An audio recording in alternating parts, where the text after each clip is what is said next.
Ladies and gentlemen, good morning and welcome to Skyman TV, the tallest man in Black Africa. Yesterday, our video attracted a lot of criticism, which is positive in my view. A lot of calls from both sides of the political divide, that is Azimio and UDA, and many people were asking questions, asking what next. Now that whatever happened during the elections, what is the way forward? And that's why I promised that I'm going to give a video on what Azimio need to do for them to win the 2027 general election. Kwa sababu, truth be told, William Samoei Ruto is a shrewd politician. William Samoei Ruto is no pushover. William Samoei Ruto is a go-getter. William Samoei Ruto is a schemer. So when Azimio is dealing with William Samoei Ruto, they should know that they are dealing with somebody who can do anything. That is, the presidency to William Samoei Ruto is a matter of life and death. And if you have been watching William Samoei Ruto, msikiliza vizuri sana, mtazama vizuri sana, wakati ambapo anazungumza hadharani, jambo moja ambalo linajitokeza ni kwamba he is a man on a mission. A mission to even complete his second term. As Azimio wakienda pale, wakiendelea kulala pale, wakiendelea kunyamaza pale, I can tell you, watakuja kushtuka. In fact, if William Samoei Ruto could outwit the system, the deep state, and he was not in the government, okay, he was in government, but he was somehow sidelined. That's a fact, and we cannot deny the fact. So, what should Azimio do? Dealing with somebody who is so much determined. And if you look at Kenya Kwanza, ukitazama vizuri sana tunaona kwamba Kenya Kwanza hakuna hata mtu ambaye aliweza kujaribu to give a contrary opinion to William Samoei Ruto. It is his way on the highway. That's why he has been telling people kuhusu mambo matatu. And when you listen, even when you look at the way that he's dealing with the judiciary, it tells you of somebody who is so much determined to do everything to have his way. So the first thing that Azimio should do is to infiltrate William Samoei Ruto's cabinet. He should, Azimio and Raila AMOLO ODINga, Kalonzo Musyoka na wengine, lazima wajaribu kuwa na mikakati ambapo watafuatilia what is happening in government, what is happening in the cabinet meetings. Because you see, politics is a game and they should know how to play the game. And if they don't do this, they will be caught sleeping. And many things will happen without them knowing. They should know. They should be able to read William Samoei Ruto's mind. Let them infiltrate the president. Because I know William Samoei Ruto has already infiltrated Raila AMOLO ODINga. He even know what Kalonzo can do in case he is not supported by Raila AMOLO ODINga. He even know whether Raila is going to vie for the presidency. So he is, I think Azimio needs to infiltrate the cabinet. Mambo ya kawaida. Plant spies everywhere. In fact, they can even send somebody to defect. Send somebody like say Orego, Babu, Owino, to defect to UDA, and then they are going to get a lot of issues. The second thing that they should do, I've always opined this, is that Raila AMOLO ODINga, the Kalonzo Musyoka, Martha Karua, need to come up with their own cabinet. A shadow cabinet that is going to put William Samoei Ruto's cabinet on its toe. A cabinet that is going to counter everything. If they, for example, is the issue of housing, there should be a cabinet secretary concerned with the issues of housing, the issues of health, like the one that is coming up. People need to see the alternative. Like in sasa, when you look at Azimio, Azimio is a bit disorganized. They need to be organized. They need to be a bit systematic.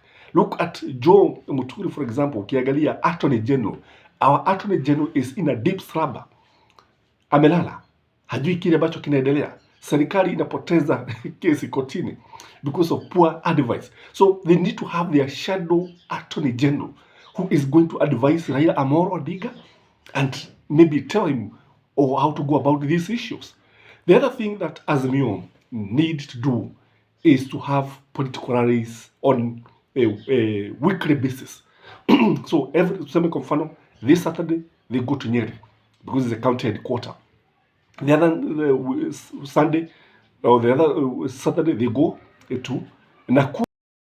The other time they go to Mombasa, like that, so that they can be very, very active. Kwa sababu ukitazama vizuri sana sasa Azimio is not very active. If you ask him again, Azimio need to name its presidential candidate. Whether Raila AMOLO ODINGA, they should agree.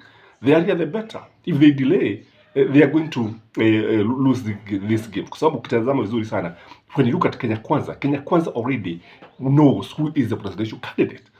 Na ukitazama vizuri sana, even William Samoei Ruto wakati ambapo alisema atang'ang'ania kile kiti cha uongozi, ilikuwa ni mapema sana, even in 2017.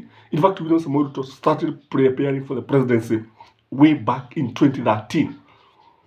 And in fact, even in 2017, he even wanted to oppose Uhuru Muigai Kenyatta, but he was convinced not to oppose Uhuru Muigai Kenyatta. So when you look at Azimio, is it Kalonzo who is going to fight for the presidency? Is it Raila AMOLO ODINGA?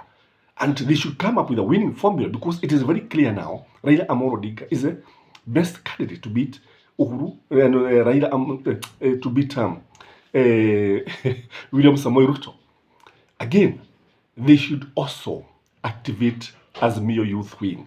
Unajua vuguvugu la vijana ni muhimu sana. Tazama utaona kwamba mara nyingi vyama vingi vinakosa the youth wing, but if you look at ANC of South Africa, it has a very strong youth wing. So the youth are the people who should move this politics this time round. Na ni wengi sana. So if they activate the youth wing and make it very active, support it financially, give them forums, then by the end of the day, most of the youth are going to align themselves with the opposition. Again, the Raila AMOLO ODINGA, and I've always said this, during national celebrations, he should hold his parallel national celebration. Kama tuseme kwa mfano Madaraka Day. If Uhuru Muigai Kenyatta is not attending, we know that Raila AMOLO ODINGA is also not attending. But when William Samoei Ruto is talking, say if he's in Nairobi, Raila should go to Nakuru. If it is if William is in Mombasa, Raila should go to Nairobi. In that way, he's going to remain very relevant, and he's going to provide the necessary leadership, and he's going to keep the government on its toe. This way, he's also going to antagonize and annoy the government, and the government is going to react and make a lot of mistakes. Again, kuna jambo lingine ambalo wanafaa kufanya badala ya kunyamaza vile ambavyo wamenyamaza. Raila AMOLO ODINGA should actually try to impeach William Samoei Ruto. Test, hata wakishindwa wataona, watakuwa wamejaribu. And once you try to test if William Samoei Ruto can be impeached, you know ni kazi gumu, because tunajua vizuri sana bunge imemezwa na the executive. Tunajua vizuri sana William Samoei Ruto has captured parliament, but Raila should attempt this. Wajaribu waone vile mambo yatavyokuwa, kwa sababu tunajua vizuri sana ule mjadala kuonyesha watu ya kwamba William Samoei Ruto can be impeached, because if you ask me, the government is making a lot of mistakes and they are ground enough to impeach the government, but is Azimio ready to do this? Kwa sababu mimi ukiniuliza, tunaona kwamba kuna haya mambo ambayo wanafaa kuwa wanafanya, but over and above all, elections are won in IEBC. IEBC is the one that determine who will be the next president of the Republic of Kenya. So they should have their people in IEBC. Na washikilie pale mpaka pale they get a chairman who is friendly to them, and the commissioners who are friendly to them, and even the regional officers, the county officers, the county returning officers, wawe ni watu wao. Isiwe ni watu ambao kama tulivyoona last general elections, kwamba the returning officers were coming, especially from Mount Kenya. They came from one region. They came from a certain community. So this is something that should be very careful, kwa sababu if we go with the current IBC, I know Raila is going to lose. But as currently constituted, there's no much that we can expect from IEBC. Kwa sababu tunajua vizuri sana watu wengi watajitokeza, watapigia Azimio kura wengi. Lakini kura hizi zinafaa kulindwa. Ushindi huu unafaa kulindwa. Winning is not much. But protecting that winning is what is very, very important. Having your people in IBC is what is very, very important. As usual, ladies and gentlemen, that is my take. Please like this video, share the video, and I'm going to pin the number there for those of you who want to comment, maybe directly. There are some things that people feel that they cannot write in the comment section. But as long as whatever you are writing in the comment section is something that is within the YouTube guideline, community guideline, there's nothing wrong with that. But you can always text, you can always call, and I remain yours truly, Gachie Skyman. Have a blessed day. Bye-bye.